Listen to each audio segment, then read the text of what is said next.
हाय। क्या आप जानते हैं कि अ, अगर चाइल्डहुड में कोई किसी ने ट्रॉमा फेस किया हो या कोई बैड एक्सपीरियंसेस फेस किए हों तो उसका अफेक्ट उसके एडल्टहुड पर कितना ज़्यादा पड़ता है।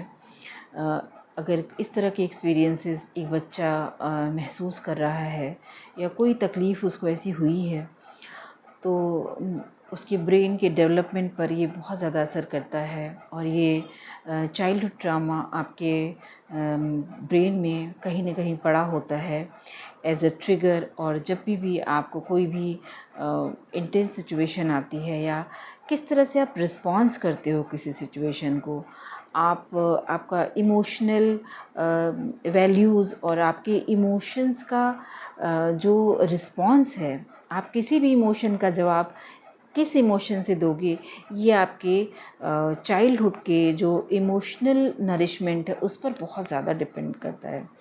अगर कोई बच्चा इमोशनली डिप्राइव्ड है अपने किसी पेरेंट से या अपने किसी रिलेशनशिप से, तो वो बड़े होकर एक ऐसा ही एडल्ट बनेगा क्योंकि उसने वही इमोशंस देखे हैं, उसने वही तरीका सीखा है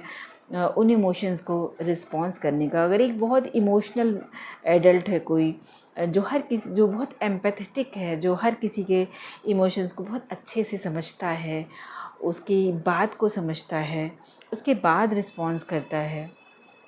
तो वो निश्चित ही किसी ऐसे फैमिली में पला बढ़ा है जहाँ के लोग बहुत इनकी एम्पैथेटिक बहुत ज़्यादा हो रहे होंगे और उनकी इमोशंस प्रायोरिटीज़ रही होगी। तो चाइल्डहुड किस तरह से अफ़ेक्ट करता है, मैं आज बताना चाहती हूँ कि जब मैंने ये पढ़ा साइकोलॉजी में जब मैं आई और क्योंकि चूँकि मैं नेचर से बहुत एम्पैथेटिक हूँ, तो मैंने यही देखा कि मोस्टली मेंटल हेल्थ पेशेंट्स जो हैं उनके अगर केस हिस्ट्री में जाया जाए, उनके उनके रोगों के अगर पूरी तरह से जांच पड़ताल एनालिसिस की जाए उनके केस की, तो वो कहीं न कहीं उनके चाइल्डहुड के एक्सपीरियंस या कोई भी ट्रॉमेटिक चाइल्डहुड एक्सपीरियंस इन्वॉल्व ज़रूर होता है। या फिर उनके घर का माहौल या फिर उनके कोई भी ऐसी परिस्थितियाँ जिसमें वो पले हैं और वो एक्सपीरियंसेस उनके सबकॉन्शियस माइंड में जाकर वो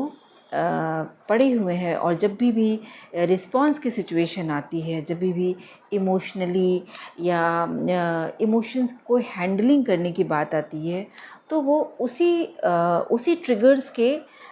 उसमें अपना रिस्पॉन्स देते हैं। तो चाइल्डहुड को समझना और चाइल्डहुड ट्रॉमा एक बहुत ही बड़ी चीज़ है समझने वाली कि बच्चों को किस परिवेश में रखा जाए, उनको किस तरह के इमोशंस दिए जाएं या किस तरह का माहौल दिया जाए, ये बहुत ज़रूरी है एक आने वाली जनरेशन की मेंटल हेल्थ की गुडनेस के लिए। चूँकि पहले के परिवार जो होते थे वो जॉइंट फैमिलीज़ में रहते थे लोग, तो वहाँ पे एक अलग तरह की बच्चों में इनसिक्योरिटीज़ होती थी। जॉइंट फैमिली सिस्टम में क्या होता था कि बड़ों को प्रायोरिटी दी जाती थी, बच्चों को वहाँ पर ये एक नोशन के तहत पाला जाता था कि बच्चों को फॉलो ही करना है बड़ों को। या जॉइंट फैमिली में एक मुखिया होता था जिसके बच्चे प्रायोरिटीज़ पर होते थे, या एक मालिक कह सकते हैं होता था, ठीक है, जो सबका पालन पोषण कर रहा है, फाइनेंशियली स्ट्रॉन्ग है। तो बाकी लोगों के बच्चे या जो बड़ा है उम्र में, ओहदे में, तो उसके उसके बच्चे और वो कहीं न कहीं पूरी फैमिली पे डोमिनेट करते थे और बाकी लोगों को ये एश्योर किया जाता कि उनके बच्चे और बाकी लोग उनको फॉलो करें। तो उसमें जो कुछ बच्चे होते थे वो बहुत ज़्यादा इमोशनली डिप्राइव्ड और इमोशनली नेग्लेक्ट फ़ील करते थे क्योंकि उनकी उनकी रुचियाँ, उनकी प्रायोरिटीज़, उनके इंटरेस्ट पे बिल्कुल भी ध्यान नहीं दिया जाता था। तो जो एक या 2 डिकेड पहले के जो बच्चे हैं, जो आज एक 45, 50 के करीब जो बच्चे हैं, 55 के करीब जो एडल्ट्स हैं, वो पर्सन है, वो इस बात को पूरी तरह समझ सकते हैं कि उनकी चाइल्डहुड में, हालांकि उस समय के बच्चों को ये नाम देना नहीं आता था कि वो इमोशनली डिप्राइव्ड हैं, या उनको लगता था कि ये मतलब एक ठीक चीज़ है, लेकिन वो जो उनका अनईजीनेस था उस लाइफ में, वो उनकी पर्सनालिटी में कहीं न कहीं आज जाके दिखता है। मैंने देखा है कि कुछ लोग हैं जिनके पेरेंट्स बहुत ज़्यादा अपने बच्चों को बैड ट्रीट करते थे,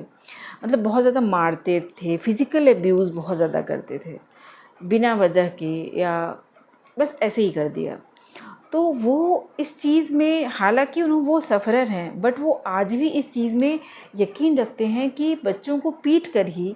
बच्चों को सही किया जा सकता है। This is the best way to बच्चों को पालने का।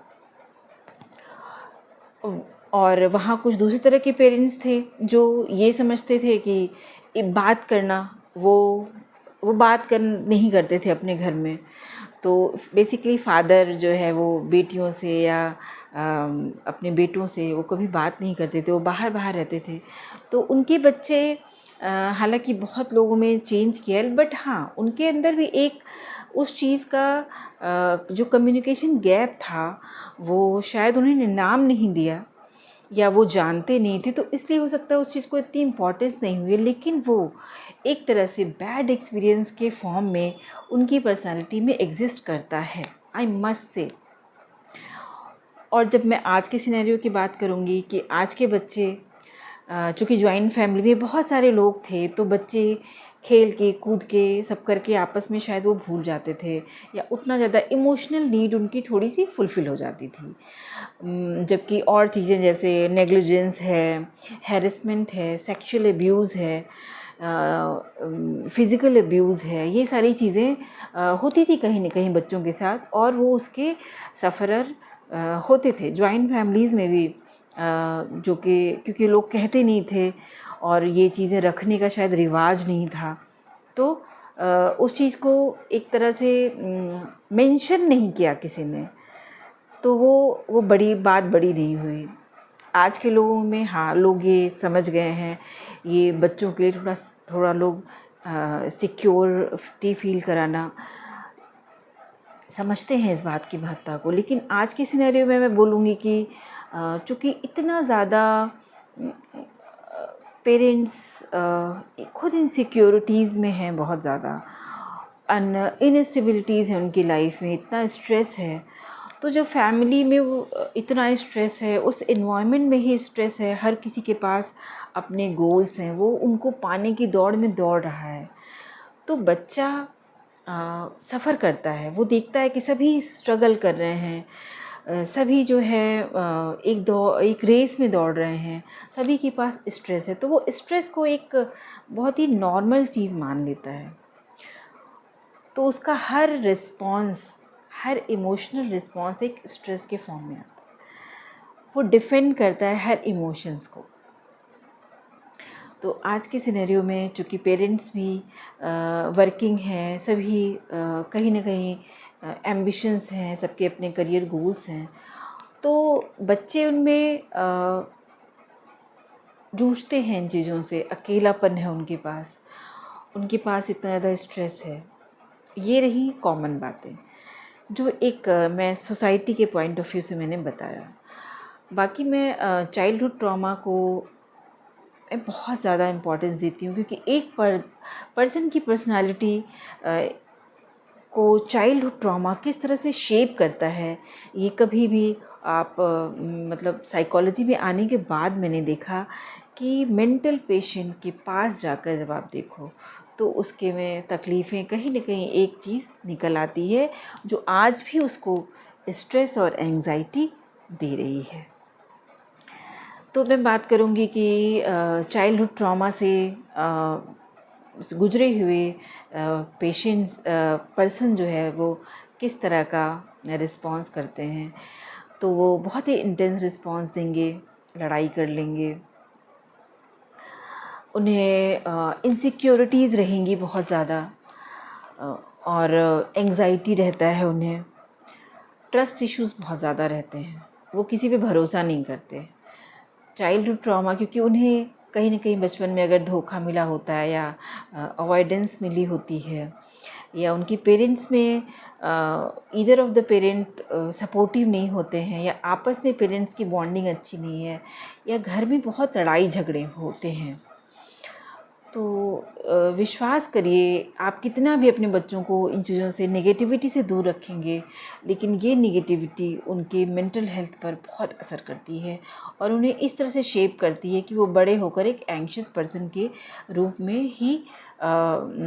बनते हैं। मैंने तो देखा है कि जो साइकोटिक पेशेंट्स हैं, जो बहुत सीवियर डिसऑर्डर्स होते हैं किसी भी पर्सन में, तो उनके चाइल्डहुड की तह में जाकर देखो आप, तो एक जो रीज़न है वो वहीं पर ही मिलेगा। उसका ट्रॉमा बचपन का, उसके बचपन की हार्डशिप जो है वो उसको आज भी तकलीफ़ दे रही है। जैसे हम बचपन की अच्छी बातों को नहीं भूल पाते, हर अच्छे बुरे मौके पे याद करते हैं, तो वैसे ही बचपन की बुरी बातें हमें ऐसा स्ट्रेस देती हैं, वो एक्सपीरियंस, बैड एक्सपीरियंस, क्योंकि हम इतने टेंडर होते हैं, बच्चे का दिमाग इतना नाजुक होता है, उसको पॉजिटिव इमोशंस चाहिए होते हैं। लेकिन जब उसे नेगेटिविटी को फेस करना पड़ता है, तो वो बड़े होकर एक बहुत ही कमज़ोर इंसान या बहुत ही इमोशनली डिप्राइव्ड पर्सन के रूप में बनता है। तो चाइल्डहुड ट्रॉमा के आप इसको देखिए किसी इंसान में है अगर, तो ये लक्षण जो है वो ऐसे पर्सन हमेशा जो है इमोशनल डिपेंडेंट होते हैं बहुत ज़्यादा। उन्हें किसी न किसी को का कंधा चाहिए होता है, कोई न कोई उन्हें चाहिए होता है कि जो उन्हें उनके इमोशंस को मतलब सहलाता रहे, उनको सपोर्ट करता रहे। ट्रस्ट इश्यूज़ तो हैं ही, वो रिश्तों में यकीन नहीं करते हैं, उन्हें ट्रस्ट इश्यूज़ हमेशा, वो रिश्तों में जाना नहीं चाहते, या तो अगर रिश्ते में हैं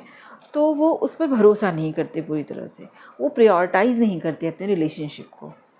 एक ये बहुत बड़ी चाइल्डहुड ट्रॉमा का एक लक्षण है कि अगर कोई पर्सन अपने क्लोज रिलेशंस को प्रायोरिटाइज़ नहीं कर रहा है, तो वो चाइल्डहुड का कहीं ना कहीं उसके ऊपर असर है। और दूसरा, ऐसे पर्सन पीपल प्लीज़र बहुत ज़्यादा होते हैं, वो दूसरों को खुश करने के लिए वैसा ही नाइस प्ले करेंगे, एक मुखौटा लगाए रहेंगे कि मतलब जो जैसा है, क्योंकि उन्हें वैलिडेशन कंटिन्यूअस चाहिए होता है लोगों का, तो लाइमलाइट में उन्हें रहना बहुत पसंद है, वो उससे उनको कहीं ना कहीं उनके इमोशंस को बहुत सपोर्ट मिलता है। तो ये सारी चीज़ें हैं, एंगर इश्यूज़ बहुत ज़्यादा होते हैं उन्हें, और विक्टिम प्ले करना और कहीं ना कहीं गिल्टी फील करना, ये दोनों चीज़ अगर बहुत ज़्यादा है, तो जैसे किसी बच्चे को बचपन में अगर बहुत ज़्यादा ब्लेम किया जाए, हमेशा उसे हर बात के लिए डांटा जाए, उसे हर बात का ज़िम्मेदार ठहरा जाए कि हर गलती, कोई भी घर में गलती हुई, छोटे भाई बहनों ने कोई भी मिस्टेक की, घर में कुछ हुआ तो मदर्स ऐसा करती हैं, स्ट्रेस में आकर उनको मार पीट देती हैं, उनको कुछ भी कर देती हैं। तो ये चीज़ वो बच्चा उसमें बड़ा हुआ कि अगर उसकी गलती नहीं भी है तो वो अपने आप को अपने आसपास की हर गलती, हर गलत चीज़ को के लिए खुद को ज़िम्मेदार मानता है और अपने आप को हमेशा ऐसे मैनेज करता रहेगा कि चीज़ें सही हों, और अगर गलत हो गई तो वो खुद को ही ब्लेम करेगा हमेशा। और विक्टिम प्ले करना, उसे हमेशा लगता है कि वो बहुत ही दुखी हैं, बहुत ही उनके साथ ही ऐसा क्यों होता है, कुछ भी गलत हो गया थोड़ा सा तो वो यही बोलेंगे कि मतलब उनको हर चीज़ में यही सोचना होता है कि मेरी ही लाइफ ख़राब है, मेरे साथ ही ऐसा क्यों होता है, मैं हमेशा से मेरे साथ ऐसा होता है। आप जब भी सुने किसी के मुँह से हमेशा मेरे साथ ऐसा होता है, हमेशा मेरे साथ ये गलत चीज़ होती है, हमेशा मैं ऐसा फ़ील करता हूँ कि सब कुछ सबके साथ तो अच्छा होता है, मेरे साथ ही ऐसा होता है। तो इस तरह की चीज़ें किसी पर्सन में हैं अगर, तो वो डेफ़िनेटली एक चाइल्डहुड ट्रॉमा का शिकार है, क्योंकि चाइल्डहुड मेमोरी जो है एडल्टहुड में बाहर आती है, तो वो उसी तरह का रिस्पॉन्स करता है जैसा रिस्पॉन्स उन्हें मिला है। तो कुछ जैसे पेरेंट्स हैं वो अपने बच्चों के साथ बहुत बैड ट्रीट करते हैं, बहुत हार्श ट्रीट करते हैं, या अपनी वाइफ के साथ बहुत ही गलत तरीके से उन्हें ट्रीट करते हैं, क्योंकि शायद उन्होंने भी अपनी लाइफ में रिश्तों को इसी तरह से देखा है। उन्होंने देखा है कि उनके पेरेंट्स या उनके फैमिली कोई मेम्बर है ऐसा जो इस तरह से ट्रीट करते आया है और वो चीज़ें सामान्य लगती हैं उसको, तो उनको नॉर्मलाइज़ करने की कोशिश करता है अपने ट्रॉमा को, अपने बैड एक्सपीरियंसेस को वो आज के डेट में नॉर्मलाइज़ करता है अपने साथ। वो उसको रिपीट करते हैं, सेम एक्शन को वो रिपीट करते हैं, और उनको पता भी नहीं होता है कि वो उसी चीज़ को रिपीट कर रहे हैं अपनी लाइफ में जिन्हें जो उनके लिए ट्रॉमा है थी कभी, जो उनके लिए बैड एक्सपीरियंसेस थे, वो आज भी उसी चीज़ को वापस से रिपीट कर रहे हैं। तो बच्चे का बचपन इस तरह से शेप करता है उसकी लाइफ को, उसी तरह से वो डिसीजंस लेता है, उसी तरह से वो अपनी चीज़ों को, अपने इमोशंस को एक्सप्रेस करता है, अपने रिश्तों को उसी तरह से निभाता है, क्योंकि वो सबकॉन्शियसली वो लर्न कर रहा है, उसका ब्रेन उन्हीं चीज़ों को। कुछ बच्चे और चाइल्डहुड ट्रॉमा में एक देखा गया है रिसर्च के हिसाब से कि एब्यूज़ जो है वो बहुत ही कॉमन रीज़न है। वो फिज़िकल एब्यूज़ और सेक्सुअल एब्यूज़ दोनों हो सकता है, सोशल एब्यूज़ भी। तो फिज़िकल एब्यूज़ में अगर बहुत ज़्यादा बच्चे को मारा पीटा जाए अननेसेसरी, बहुत उसको तकलीफ़ दी जाए, बिना बात के लोग उसको, या घर में कोई सीक्रेटली उसको मार रहा है, एक जहाँ पेरेंट्स भी नहीं जान पा रहे हैं और बच्चा फ़िज़िकल एब्यूज़ का शिकार हो रहा है, तो वो भी बहुत ही बैड एक्सपीरियंस है उसके लिए। और सेक्सुअल एब्यूज़ में मॉलेस्टेशन, हैरेसमेंट और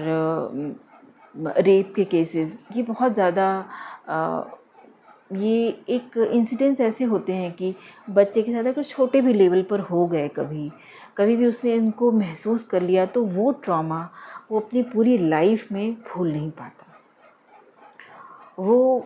वो मिरर की तरह से हमेशा उसकी पर्सनालिटी को वो अपने को ऐसे ही देखता है। वो उसको मिरर बनाकर उस मेमोरी को, उस एक्सपीरियंस को उसी में ही झांकता रहता है, जाने और अनजाने। कभी कभी लोग भुला देते हैं पता, लेकिन वो ट्रिगर करते हैं ये इमोशंस। तो और सोशल अब्यूज़ में जहाँ बुली होते हैं बच्चे, है ना, जॉइंट फैमिली में से लोगों ने बुली किया, स्कूल में बच्चे बुली करते हैं, और वर्क प्लेस पर उन्होंने देखा है अपने पेरेंट्स को बुली होते हुए। तो ये बुली और हैरेसमेंट भी एक तरह का ये बहुत ट्रॉमा क्रिएट करता है एक बच्चे की लाइफ में। तो मैंने आज बताया कि चाइल्डहुड एक्सपीरियंसेस किस तरह से बैड हो सकते हैं। तो अभी मैं नेक्स्ट सीरीज़ में इसके बारे में और बात करूँगी, क्योंकि इसके बारे में अवेयरनेस और इसके बारे में समझना बहुत ही ज़रूरी है। सो बी हैप्पी, और मेरी वीडियोस देखते रहिए, और लाइक एंड सब्सक्राइब करिए। और मैं शेयर करने के लिए आपसे इसलिए कहूँगी कि और लोग भी अवेयर हों इस चीज़ से, और मेंटल हेल्थ इश्यूज़ को समझने की मेरे साथ कोशिश करें। Thank you.